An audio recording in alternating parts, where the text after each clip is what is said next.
The premiere here kind of ruin you for future premieres? Yeah, I don't think you ever go back from this. The tiny, 600-person screen's just not going to cut it anymore. In your contract? Yeah, exactly.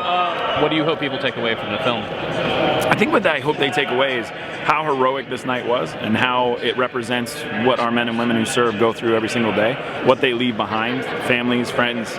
The commitment level, I think people, when they say we support the troops, think they know what they're talking about, and I would invite them to think even harder and really understand what that commitment is and what sacrifice that is and how much we owe them. Being in a Michael Bay movie, I grew up with his movies.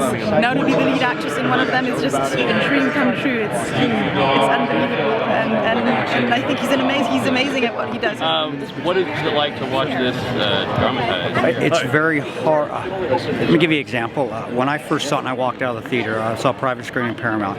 Michaal asked me, he said, "What do you think?" And I said, "I feel empty." I said, "I have a hole in me, but I want to go back." And what I meant, and what the translation is that I thought about it was that I had relived it. I relived that experience. I went back there. I wasn't even watching the movie. I was reliving it again. Plus the experiences that I went through prior to that time. 9 years of deploying, even before Benghazi, and I realized how much I missed the job. And when the movie was over, it felt like that life of me was ripped away again, which was good. That's what I needed to feel.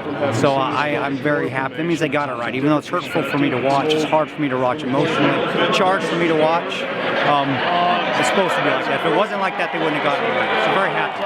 The thing that I didn't know about Bay was how how deeply passionate he is about making movies.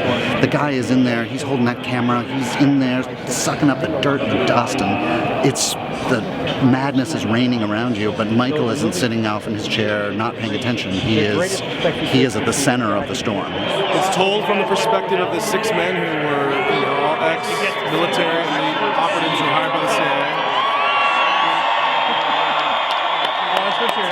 Intense, they're excited. And for me, I'd heard the word Benghazi. I didn't really know anything other than there had been some attacks, but I didn't know what happened on the ground. When I read the book, this is an incredible book by Mitchell Zuckoff. We followed the account from this guy's perspective, and I just thought that was so important to get that story out and get their version of what happened that night. I'm hoping everybody can just put aside the preconceived notions and see the film for what it is, and remember the real story, what happened, without everyone else's opinions put in. And I think you got to remember Tyrone Woods, Glenn Doherty, Sean Smith, and Ambassador Chris Stevens, who sacrificed everything for humanitarian reasons.